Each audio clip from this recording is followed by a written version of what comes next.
Hello विद्यार्थी मित्रों, आज આપણે DRCSની અંદર chapter number 8 isolated column footing ભણીશું। તો ફૂટિંગ શું છે? તો આરસીસી કોલમ માટે મુખ્યત્વે આઇસોલેટેડ ફૂટિંગ વાપરવામાં આવે છે। એટલે કે જ્યાં પણ આરસીસી કોલમ હોય ત્યાં મોસ્ટલી આપણે શું યુઝ કરીએ છીએ? Isolated column footing. કારણ કે આવા ફૂટિંગની ડિઝાઇન અને બાંધકામ સરળ હોય છે, તેની બાંધકામ અને ડિઝાઇન સરળ હોય છે, તેમજ સસ્તા પણ છે। કોઈ કોલમ માટે જો આઇસોલેટેડ ફૂટિંગ મૂકવું શક્ય ન હોય તો જ બીજા પ્રકારનું ફૂટિંગ વિચારવામાં આવે છે। બાકી મોસ્ટલી આપણે શું યુઝ કરીએ છીએ? Isolated column footing. કોલમ માટેનું આઇસોલેટેડ ફૂટિંગ પેડ ફૂટિંગ અથવા તો સ્લોપ ફૂટિંગ હોય છે। Types of isolated column footing. Column ફૂટિંગના બે પ્રકાર છે, એક પેડ ફૂટિંગ, બીજું સ્લોપ ફૂટિંગ। હવે બેરિંગ કેપેસિટી ઓફ સોઇલ જોઈએ તો બેરિંગ કેપેસિટી ઓફ સોઇલ એટલે શું? તો માટીની ધારણ ક્ષમતા। તો ફૂટિંગની સાઇઝનો આધાર માટીની ધારણ ક્ષમતા ઉપર રહેલો છે। ફૂટિંગ નીચે આવેલા એકમ ક્ષેત્રફળ આવતો ભાર માટીની ધારણ ક્ષમતા કરતાં ઓછો હોવો જોઈએ, તેથી ફૂટિંગનું સેટલમેન્ટ વધારે ન થાય। એટલે કે માટીની જે ધારણ ક્ષમતા છે એના આધારે ફૂટિંગની ડિઝાઇન કરવામાં આવે છે। જે ફૂટિંગનો એકમ ક્ષેત્રફળ આવતો જે ભાર હોય છે તે માટીની ધારણ ક્ષમતા કરતાં કેવો હોવો જોઈએ? ઓછો, જેનાથી તેનું સેટલમેન્ટ વધારે ન થાય। હવે ગ્રોસ બેરિંગ કેપેસિટી એટલે શું? તો ગ્રોસ બેરિંગ કેપેસિટી એટલે ફૂટિંગના તળિયે લાગતું કુલ દબાણ કે જેમાં કોલમ ઉપર આવતો ભાર, કોલમનું વજન, ફૂટિંગનું વજન તેમજ ફૂટિંગની ઉપરની માટીનું વજન નો સમાવેશ થાય છે। એને ગ્રોસ કેપેસિટી કહે છે। ગ્રોસ કેપેસિટી એટલે અંદર બધું જ આવી ગયું, ફૂટિંગનું તળિયું, એના પર લાગતો દબાણ, કોલમ ઉપર આવતો ભાર, કોલમનું વજન, ફૂટિંગનું વજન, ફૂટિંગની ઉપરની માટીનું વજન, એટલે ટોટલ જે એની કેપેસિટી છે એને શું કહેવામાં આવે છે? Gross capacity. હવે આગળ આપણે જોઈએ પેડ ફૂટિંગ। તો પેડ ફૂટિંગ છે તો એ આ રીતનું હોય છે। એનો સેક્શનલ એલિવેશન અને પ્લાન તમને અહીંયા આપેલો છે। અહીંયા કોલમ છે, નીચે એજ છે અને આ છે તમારું પેડ ફૂટિંગ। હવે આગળ જોઈએ સ્લોપ ફૂટિંગ। તો સ્લોપ ફૂટિંગની ડિઝાઇન કંઈક આ રીતે હોય છે। એ સ્લોપવાળું હોય છે, એટલે કે ઢાળ, બરાબર છે? તમે અહીંયા જોઈ શકો છો આ રીતનો ઢાળ હોય છે સેક્શનલ એલિવેશનની અંદર। પ્લાન એનો આ રીતનો હોય છે, આ ઉપર છે આરસીસી કોલમ છે।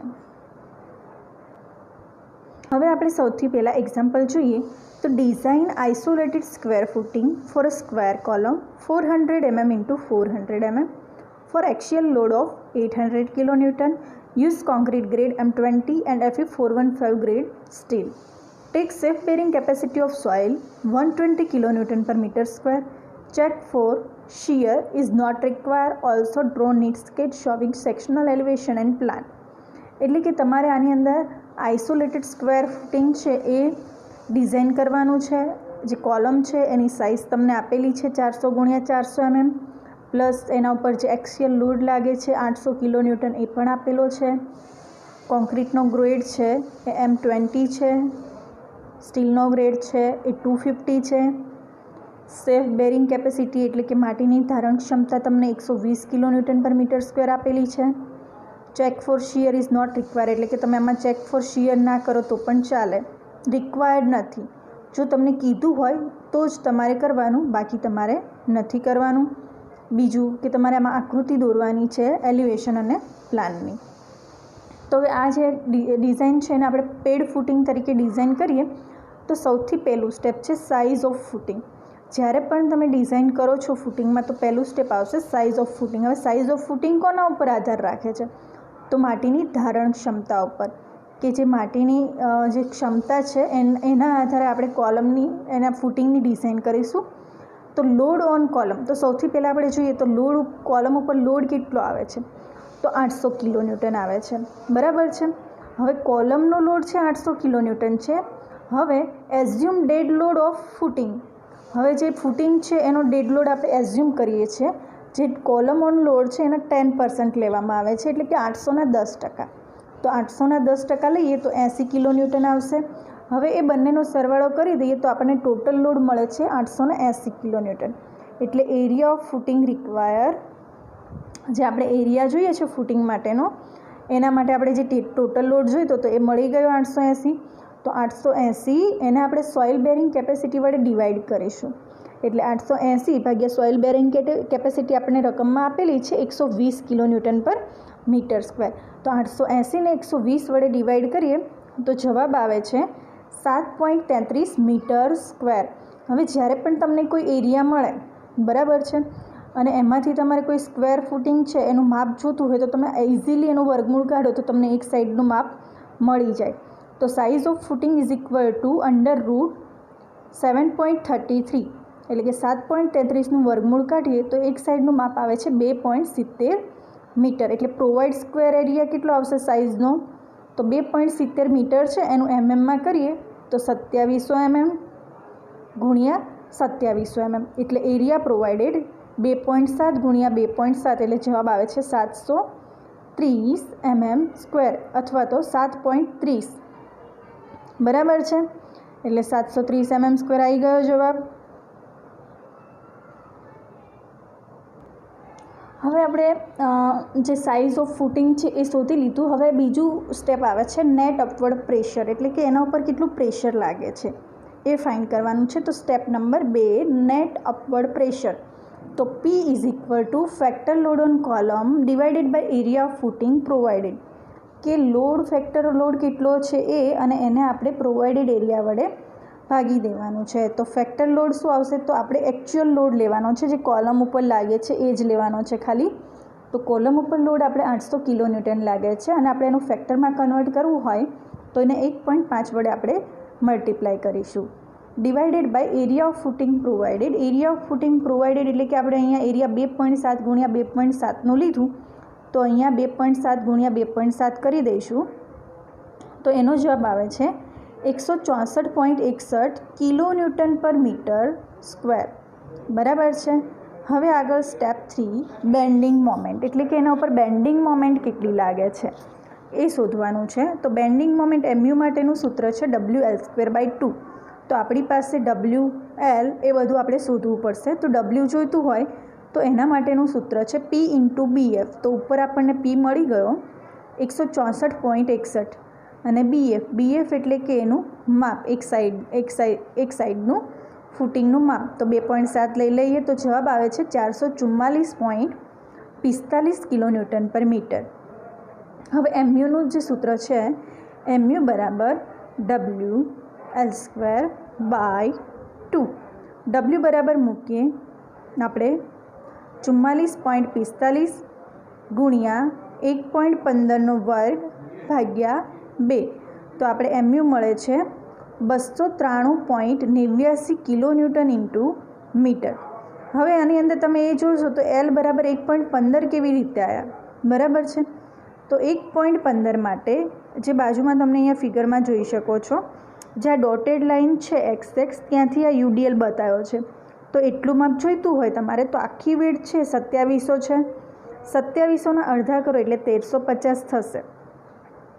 બરાબર છે. પણ એ માપ ક્યાં સુધીનું આવશે? તો વચ્ચેની સેન્ટર લાઇન છે ત્યાં સુધીનું. તો હજી આપણે આટલું માઇનસ કરવાનું રહ્યું. તો 400ના અડધા કરીએ તો એ મળી જાય 200. તો 1350 એમાંથી 200 છે એ હું માઇનસ કરીશ. બરાબર છે. એટલે કેટલો જવાબ મળશે? 1150. તો હવે આપણને આ જવાબ મળી ગયો. 1150 કઈ રીતે આવે? આખું છે કેટલા છે? 2700 છે. 2700ના અડધા કેટલા થાય? 1350. 1350માંથી મારે કેટલા બાદ કરવાના? 200. એટલે જવાબ મળે 1150. એટલે 1.15 મીટર લેન્થ તમને મળી જાય એના આધારે. પછીનું સ્ટેપ છે ડેપ્થ ઓફ ફૂટિંગ. તો ડેપ્થ ઓફ ફૂટિંગ માટે આપણે જોઈએ તો SP16 page number 10 table C ઉપર FY તમને 250 આપેલા છે. તો એના આધારે MU લિમિટનું સૂત્ર 0.148 FCK BD². તો MU લિમિટ છે એ તમને અહીંયા ઉપર આન્સર મળ્યો 293.89. એ જવાબ છે એ કિલોન્યુટન ઇન્ટુ મીટરમાં આપેલો છે. તો એનું ન્યૂટન ઇન્ટુ MM કન્વર્ટ કરીએ તો 293.89 ગુણ્યા 10⁶ બરાબર 0.148 ગુણ્યા FCK બરાબર 20 ગુણ્યા બી બરાબર 2700 ગુણ્યા ડીનો વર્ગ, એટલે તમે ડી જુઓ તો એનું વર્ગમૂળ કાઢીશું આપણે, તો જવાબ મળે છે 191.76 mm. હવે જે પણ ડી આવ્યો અને જો પેડ ફૂટિંગ આપેલું હોય તો તમારે આ લાઈન છે એ યાદ રાખવાની. ફૂટિંગ શિયરમાં ઓકે થાય તે માટે ગણતરી કરેલ ડીના 2 થી 2.5 ગણી ડેપ્થ આપવી, એટલે કે જે પણ ડી મળે છે એના 2 થી 2.5 ગણા આપણે કરી દેવાના. એટલે આપણે 191.76 છે એના 2 ગણા અથવા તો 2.5 ગણા કરી દેવાના. તો આપણે કેટલું પ્રોવાઈડ કરીશું? તો ડી બરાબર 500 mm ફોર સેકન્ડ લેયર. હવે એઝ્યુમ 10 mm ડાયા બાર્સ. હવે આપણે ટોટલ ડેપ્થ ગોતીએ તો ટોટલ ડેપ્થ માટે કેપિટલ ડી બરાબર 500 વત્તા 5/2 વત્તા 5 વત્તા ક્લિયર કવર. તો જે પણ આપણી જોડે ઇફેક્ટિવ ડેપ્થ છે 500 એ લેવાની, પ્લસ એક અડધો સળિયો અંદર એડ કરવાનો, એટલે કે આપણે ઉપર 10 mmનો ડાયામીટરનો સળિયો એઝ્યુમ કર્યો એટલે 10ના અડધા 5 વત્તા એક આખો ડાયામીટર દેખાય એટલે એના 10 અને વત્તા ક્લિયર કવર એટલે કે 50. તો ઓવરઓલ ડેપ્થ માટેનું સૂત્ર છે effective depth plus 5/2 plus 5 plus clear cover, એટલે 500 વત્તા 5 વત્તા 10 વત્તા 50, એટલે તમારો જવાબ આવે છે 565 mm. બરાબર છે. હવે આગળ આપણે જોઈએ સ્ટેપ નંબર 5 રેઇન્ફોર્સમેન્ટ. હવે આપણે ડેપ્થ ફાઇન્ડ કરી દીધી, ફૂટિંગની સાઇઝ ફાઇન્ડ કરી દીધી, બધું જ શોધી દીધું. તો હવે અંદર આપણે સળિયા શોધીશું. તો રેઇન્ફોર્સમેન્ટ માટે MU/BD². MU આપણને ઉપર મળી ગયું 293.89 ગુણ્યા 10⁶. બી એટલે આપણે BF લઈશું 2700 અને ગુણ્યા ડી એટલે કે હમણાં આપણે ડેપ્થ ઓફ ફૂટિંગમાં જે ઇફેક્ટિવ ડેપ્થ શોધી એ ડી અહીંયા મૂકીશું 500. તમે અહીંયા જોઈ શકો છો આપણે જે અહીંયા પ્રોવાઈડ કર્યા ડી બરાબર 500, તમારે એ જ ડી અહીંયા લેવાનો છે. તો જવાબ આવે છે 0.435. FCK બરાબર 20 Nm/mm² છે, FY બરાબર 250 Nm/mm² છે. તો હવે SP16 પેજ નંબર 48 ટેબલ 2 બરાબર છે. એના આધારે આપણે પીટી જોઈએ તો પીટી તમને મળે છે 0.207%. હવે એના ઉપરથી AST શોધીશું. AST માટેનું સૂત્ર છે PT BD/100, જેમાં પીટી છે 0.207 ગુણ્યા 2700 ગુણ્યા ડી બરાબર 500 અને ભાગ્યા 100. તો જવાબ આવે છે 2794 mm². અને AST મિનિમમ કેટલું હોવું જોઈએ? તો AST મિનિમમ જ્યારે પણ FY 250 હોય તો એના માટે આપણે 0.15% લઈએ છીએ. તો 0.15 ભાગ્યા 100 ગુણ્યા 2700 ગુણ્યા ઓલ ઓવર ડેપ્થ 565. તો એનો જવાબ આવે છે 2288. AST મિનિમમ એટલું હોવું જોઈએ. તો આપણો જવાબ આવે છે 2794. એટલે આ જવાબ કેવો છે? રાઈટ છે.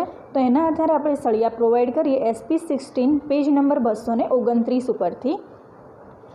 તો 14 સળિયા 16 mmના પ્રોવાઈડ કરીશું આપણે. હવે આગળ આપણે જોઈએ step number 6 check for cracking. તમે આગળ રકમમાં જે રીતે વાંચ્યું કે check for cracking is not required, પણ આપણે અહીંયા જોઈ લઈએ કે ચેક ફોર ક્રેકિંગ જો પૂછાય તો તમે કઈ રીતે શોધી શકો છો. તો centre two centre distance between bars એના માટે 2700 BF 2700 -100 -16, જે 16 છે એ ડાયામીટર છે, ભાગ્યા 13 એટલે કે જે 14 સળિયા મળ્યા એમની વચ્ચેનું સ્પેસિંગ. તો 14 સળિયા વચ્ચેનું સ્પેસિંગ કેટલું થાય? 13. તમે જોઈ શકો તો તમારા હાથની અંદર આંગળીઓ કેટલી હોય છે? 5. તો 5 આંગળી વચ્ચે સ્પેસિંગ કેટલી થાય? 4. તો 14 સળિયા વચ્ચેનું સ્પેસિંગ 13 અને 100 છે એ બધામાં તમારે 100 જ લેવાના આવશે. તો એનો જવાબ આવે છે 198.76 mm. તો ક્લિયર સ્પેસિંગ કેટલું થશે? 198.76 માઇનસ ડાયામીટર ઓફ બાર 16, એટલે જવાબ આવે છે 182.76, જે 300 કરતાં કેવું હોવું જોઈએ? નાનું. હવે આગળ આપણે step number 7 check for one way shear. તો check for one way shear માટે પહેલું ચેક ફોર વન વે શિયરમાં આપણે VU બરાબર SF on hatch area. Hatch area કોને કહેવાય? તો તમે અહીં આકૃતિમાં જોઈ શકો છો જે ક્રોસ લાઈનો બતાવેલી છે એ હેચ એરિયા છે. તો VU બરાબર P ઇન્ટુ હેચ એરિયા. તો P આપણને ઉપર મળ્યો તો 164.61, જે આપણે આગળ જોઈ ગયા સ્ટેપ નંબર 2માં. તો જે સ્ટેપ નંબર 2માં આપણો જવાબ આવ્યો 164.61 અહીંયા મૂકીશું ગુણ્યા હેચ એરિયામાં. તમે અહીંયા જુઓ તો તમને અહીંયા B ઇન્ટુ D બંને 2.7 આપેલા છે. તો આપણે આ લેન્થ લઈ લઈશું 2.7. આ લંબચોરસ તમને દેખાય છે ક્રોસ લાઈન, તો એનો જવાબ શોધવો હોય તો શું થાય? B ઇન્ટુ D થાય. તો 2.7 અને જે આ આડી લાઈન છે એ તમને કઈ રીતે મળશે? તો ટોટલ લેન્થ છે 2700 બરાબર છે, એના અડધા કરો તો 1350 થાય. 1350માંથી આ 200 માઇનસ કરવાના કોલમના અડધા, અને બીજો એના પછી D જેટલું સ્પેસિંગ છોડીને હેચ એરિયા કરવાનો છે, એટલે બીજા 500 માઇનસ કરો અંદરથી, એટલે તમને 650 mm મળી જાય. એનું મીટરમાં કન્વર્ટ કરો તો 0.65. એટલે અહીંયા તમને મેં નીચે બતાવેલું છે કે 1350 એમાંથી માઇનસ 200 કોલમના અડધા છે અને માઇનસ D, એટલે તમને અહીંયા મળી જશે 650 mm, એટલે જવાબ આવે છે 0.65 મીટર. હવે 0.65 હું અહીંયા મૂકી દઉં તો VU તમારો આવે છે 288.90 કિલો ન્યૂટન. હવે nominal shear stress tau V બરાબર VU અપોન BD. તો VU છે તમારો 288.90 ગુણ્યા 10³ ન્યૂટનમાં કન્વર્ટ કર્યું, ભાગ્યા B એટલે 2700 ગુણ્યા D એટલે હંમેશા આપણે જે પ્રોવાઈડ કર્યો છે એ D જ લેવાનો છે તમારે 500. તો ટાવ V બરાબર તમને મળે છે 0.214. PT બરાબર ટાવ V તમને મળે છે 0.214. હવે PT બરાબર કેટલા થાય છે? 100 AST અપોન BD. 100 અને AST બરાબર 2814, જે આપણે આગળ સળિયા પ્રોવાઈડ કર્યા, ભાગ્યા 2700 ગુણ્યા 500. તો PT તમને મળશે 0.208%, અને FY છે તમારો 250 ન્યૂટન પર mm². FCK છે 20 ન્યૂટન પર mm². તો એના આધારે તમે ટાવ C શોધી શકો PT અને FCK અને FYના આધારે પેજ નંબર 178 SP 60 પરથી. તો તમને ટાવ C મળે છે 0.326 ન્યૂટન પર mm².